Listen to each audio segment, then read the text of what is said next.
dans la serre. Comme vous avez vu, je viens de ramasser du crottin dans le pré de Philly et Kili. Donc voilà, j'ai plein de crottins, plus ou moins frais, et je vais l'utiliser pour les mettre dans la serre. Donc la serre, elle est encore bien remplie. Là, on est le 17 novembre. Et vous voyez, c'est encore bien plein. J'ai des tomates qui sont en formation. Il y en a qui rougissent actuellement. Donc voilà, je fais encore quelques petites récoltes de tomates, de poivrons, d'aubergines. Mais bon, j'en ai fait encore des récoltes de poivrons et d'aubergines en extérieur il n'y a pas très longtemps. Bon, là, on a eu des premiers coups de gel. Du coup, ça a un tout petit peu gelé voilà, sur toutes les feuilles qui touchent la bâche. Mais tout ce qui se trouve en dessous, ça se porte plutôt bien. Donc c'est encore bien plein. Alors c'est cool, mais ça va un peu m'embêter pour mon apport de crottin. Comme vous voyez, en début d'année, j'avais rempli de paille jusqu'ici, et puis ça s'est bien tassé. Donc je voulais remplir avec du crottin, mais comme j'ai encore mes plants, je vais pas pouvoir en mettre trop épais d'un coup, parce que sinon ça va monter en température, ça va faire ce qu'on appelle une couche chaude. Alors, donc ça aurait l'avantage de tenir la serre au chaud, mais le problème c'est que ça peut monter jusqu'à au moins 70 degrés, donc ça cramerait toutes les plantes qui sont présentes. Donc je vais juste en mettre un tout petit peu, puis je ferai régulièrement un petit apport de crottin dans la serre. Donc voilà mon activité de la journée. Quand on aime jardiner, cultiver des plantes, quand on a des animaux, c'est génial parce que du coup on a accès à du fumier, à du crottin en abondance, et je suis trop contente pour ça parce que du coup ma serre va pouvoir se remplir petit à petit grâce au crottin d'âne. Je vais pouvoir en mettre au potager, je vais pouvoir en composter, amender mes plates-bandes de plantes aromatiques avec. Bref, je vais en avoir une grande quantité, donc là c'est vraiment trop bien pour moi, je suis super contente. Le fait de ramasser le crottin qui a présence sur le terrain des ânes, donc ça a plusieurs avantages. Le premier, c'est que je vais pouvoir m'en servir au potager, donc dans la serre aussi pour remplir mes bacs, faire des couches chaudes en fin d'hiver quand mes tomates seront complètement mortes et que je les aurai enlevées. Et, comme ça me permettra de faire des semis sur des couches chaudes. Enfin, ça va accélérer la levée des semis et tenir une petite température plus élevée dans la serre. Bon, ça j'en avais déjà parlé des couches chaudes. Si vous ne connaissez pas, vous pouvez retrouver une ancienne dans mes premières vidéos où j'avais parlé de ce sujet. Le deuxième avantage, ça va être pour les ânes, parce que les ânes ont des parasites intestinaux, donc des vers.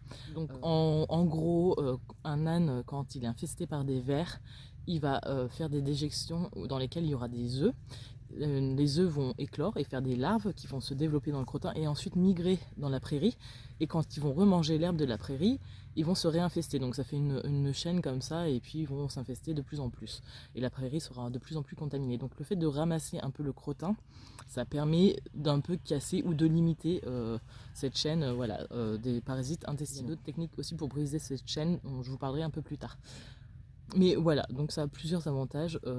Moi, c'est génial, ça me fait un grand apport de matière organique pour mon potager et ma serre, etc. Je suis super contente.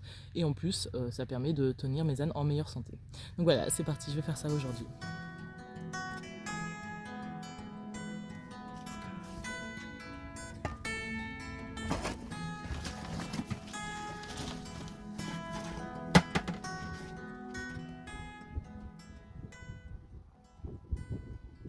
L'avantage des ânes, c'est que ce sont des animaux plutôt propres. En général, ils font leur crottin par tas, au même endroit pour faire leur crottin. Donc ils en ont plusieurs tas comme ça, à droite à gauche, disséminés dans le champ. Mais ils font pas trop leur crotte un peu n'importe où comme un cheval pourrait faire. Il fait souvent là où il se trouve. Les ânes, non, ils reviennent, ils trouvent des endroits et ils font leur crottin en tas. Donc déjà, c'est beaucoup plus pratique pour moi pour ramasser ce comportement. Ils évitent de trop se parasiter justement. Donc ils font leur crottin en tas et souvent ils évitent de manger l'herbe qui se trouve autour. Donc c'est bien de pouvoir ramasser de temps en temps. Ça évite aussi qu'il y ait des zones qui ne mangent pas du tout.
Ça y est, je viens de terminer. Bon, ça m'a pris 2 matinées et demie. Ça m'a pris beaucoup plus de temps que je pensais. Mais en fait, faire les allers-retours, c'est super long. Puis en plus, je suis malade en ce moment, j'ai une angine. Donc, c'était compliqué pour moi physiquement de soulever des brouettes et de les ramener jusqu'ici. Mais j'y suis arrivée. Donc voilà, j'en ai pas mis très épais. Mais j'ai mis quoi 5-6 cm un peu partout. Une petite couche de crottin partout. Ça commence à remplir les bacs. Et je vais faire ça régulièrement. Bon, je veux pas que ça monte trop vite en température. Bon, pour éviter de cramer mes plants, mais vous voyez, je crois que même il y a 2 jours, il commence à s'abîmer. J'ai taillé quelques feuilles à des endroits, mais ça y est, il fait froid. On a eu plusieurs petites gelées déjà. Et donc, ça n'a pas gelé dans la serre, mais bon, ça reste des pieds de tomates, quoi. Ils ont besoin quand même de chaleur et de luminosité. Et comme on approche de plus en plus de l'hiver, il y a de moins en moins de lumière. Mais voilà, ça c'est fait. Donc ça a bien nettoyé les prairies, je suis contente, ça c'est fait. Je vais le faire régulièrement. Il y a des petits poivrons encore ici. Vous voyez, j'ai des petites tomates qui rougissent à droite à gauche. J'en ai des belles vertes là. Mais bon, je suis pas sûre qu'elles arrivent à rougir celles-ci. Je remplis mes bacs avec du futur bon compost. Ça va faire un sol génial pour faire pousser les plantes à l'intérieur. Et en même temps, je nettoie un peu les prairies de Philly et Kili et j'évite qu'ils se fassent trop parasiter par les vers intestinaux. Et je vais vous parler de ma deuxième technique pour limiter leur infestation par les parasites.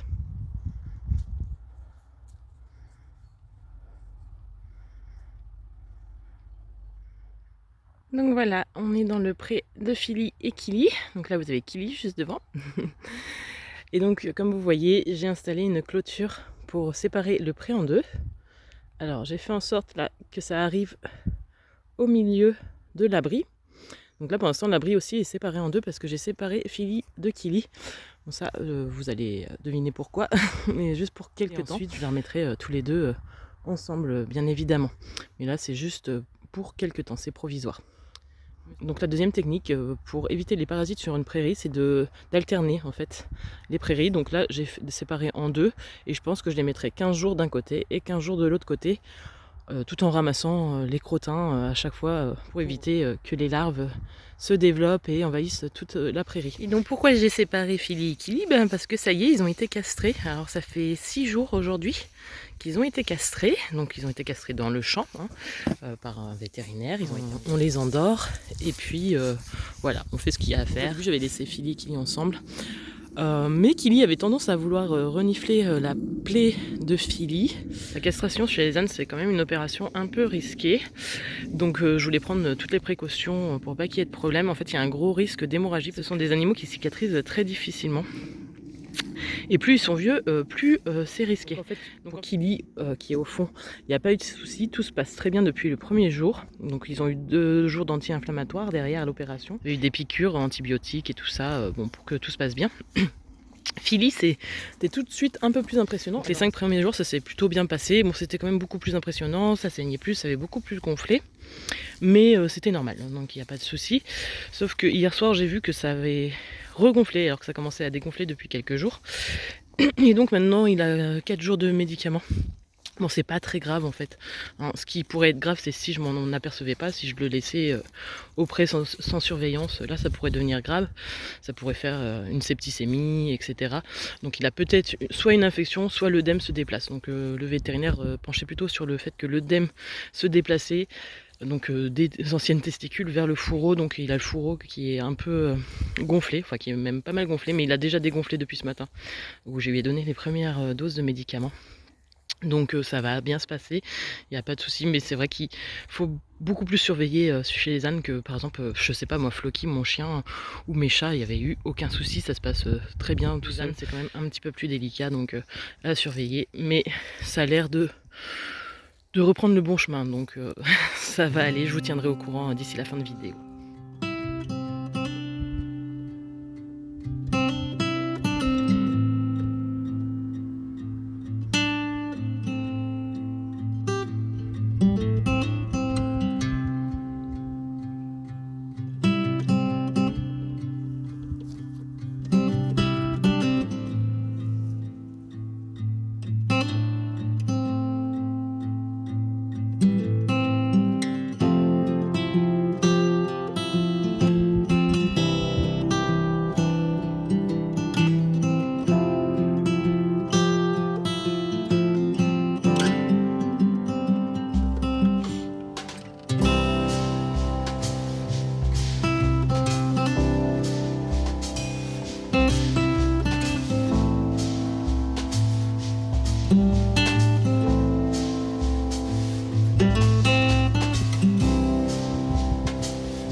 est-ce que je castre mes ânes et pourquoi je ne les laisse pas entiers?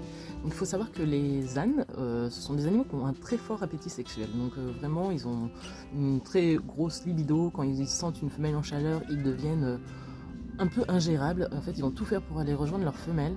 Il faut savoir en plus que les Baudets du Poitou, ils ont été sélectionnés pour leur appétit sexuel et surtout pour pouvoir se reproduire avec des juments de trait de Poitevin, et ça donnait des mules poitevines qui étaient très réputées pour leur force et pour pouvoir travailler, être très endurantes, etc.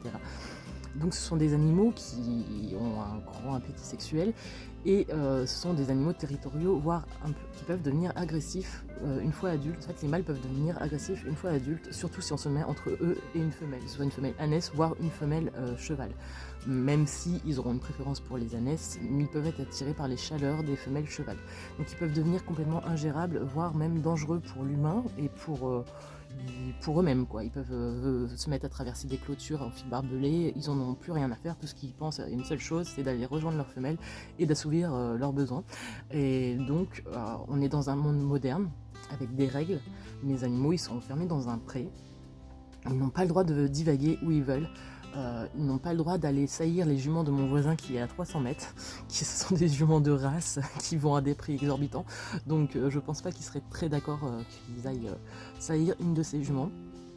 Il faut savoir que Philly, il a 3 ans et demi, et quand je l'ai adopté là, il était quand même... alors, il était encore gérable, mais il commençait à devenir un petit peu agressif. Alors, surtout envers Kili, qui, je vous l'ai jamais filmé, mais vraiment, il passait ses journées à lui grimper dessus, à le mordre, à l'encolure, au niveau des pattes arrière. Enfin, toute la journée, il le mordait, il le poursuivait. Des fois, Kili, il n'osait même plus venir m'approcher parce qu'il savait que Philly allait essayer de le dominer, de le soumettre, et puis de le grimper, en fait, comme une femelle. Ils font des simulacres de reproduction. Bon, après, ils sont dans la période d'adolescence, donc forcément, c'était là où les hormones, vraiment, ils maîtrisent plus grand-chose. Mais... c'était pas sympa pour Kili et c'était pas très cool pour moi parce qu'il commençait à vouloir me tester, à essayer de m'impressionner. Et voilà, un âne, ça peut devenir dangereux pour l'humain aussi. Donc un âne mâle, certains ânes mâles peuvent devenir dangereux aussi pour les humains. Alors bien sûr, il y a des exceptions, comme dans tous les animaux. Alors moi, les ânes, ce sont des animaux que je découvre, mais avant d'adopter des animaux, j'ai fait des recherches. Et quand vous faites des recherches, il y a beaucoup de gens qui témoignent que leurs ânes mâles, du jour au lendemain, quand ils passent à l'adolescence, commencent à devenir de plus en plus agressifs. Et si on ne sait pas s'imposer envers eux, et ben vous avez perdu, quoi. Après vous pouvez plus rentrer dans le champ, ils vont vous attaquer, il va vous mordre, ça peut aller même très loin, il peut même vous tuer, ils peuvent même s'entretuer entre eux. Ça c'est dans les cas extrêmes, mais ça peut arriver. Moi en plus je suis une débutante dans le monde des équidés et dans le monde des ânes, donc j'allais pas me mettre à un niveau voilà, à gérer 2 adolescents mâles qui peuvent se faire du mal entre eux, qui peuvent me faire du mal. C'était pas envisageable pour moi, donc la castration pour moi c'était directement obligatoire, c'était voilà, il n'y a pas de discussion à avoir. Parce qu'une fois castré, on enlève donc les testicules, ce qui arrête tout de suite la production d'hormones. Donc ils vont encore avoir quelques hormones dans le corps pendant au moins 2 ou 3 mois, je sais plus exactement. Baisser au fur et à mesure, donc ils vont perdre leur côté agressif, un petit peu leur côté territoriaux. Bon, ça reste toujours des animaux territoriaux, mais ils vont être moins agressifs.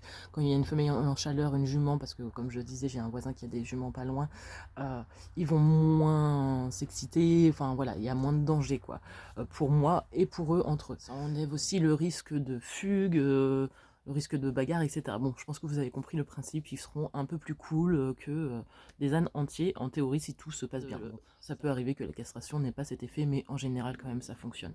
Et moi, je vois, ça fait 6 jours qu'ils ont été stérilisés, et là, honnêtement, Philly, il a changé du tout au tout. Philly qui dit, je voudrais faire des randonnées avec eux, et donc, s'ils sont entiers et qu'ils sentent une femelle en chaleur, je ne pourrai jamais retenir un âne qui fera plus de 300 kg.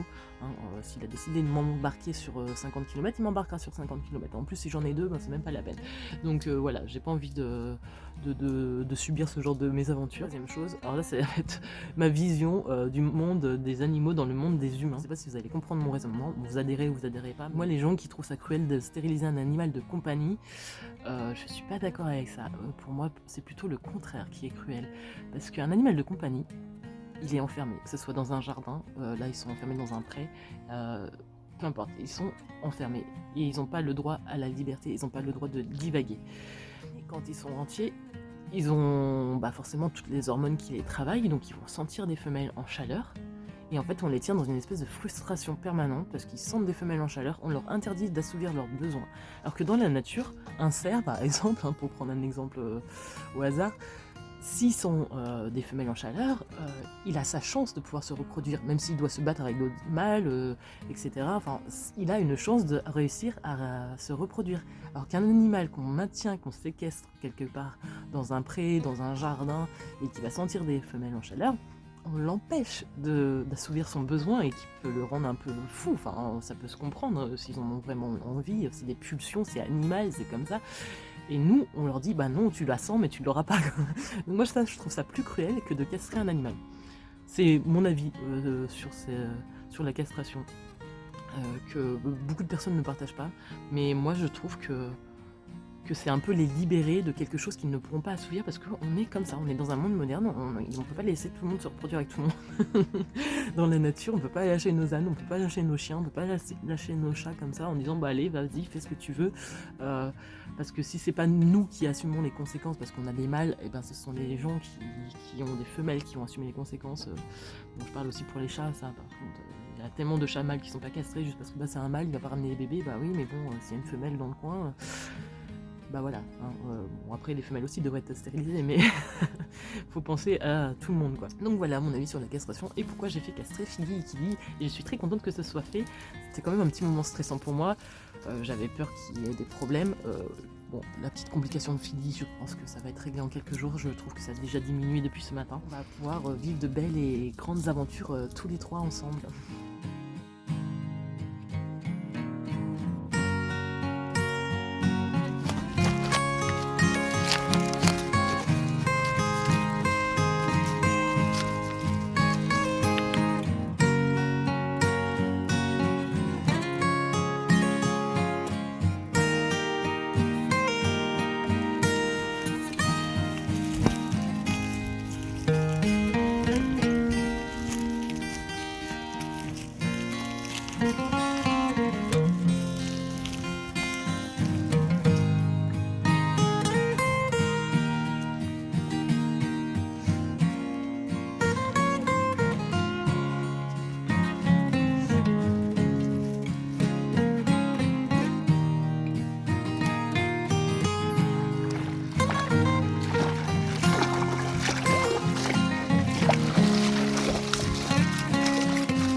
Coucou!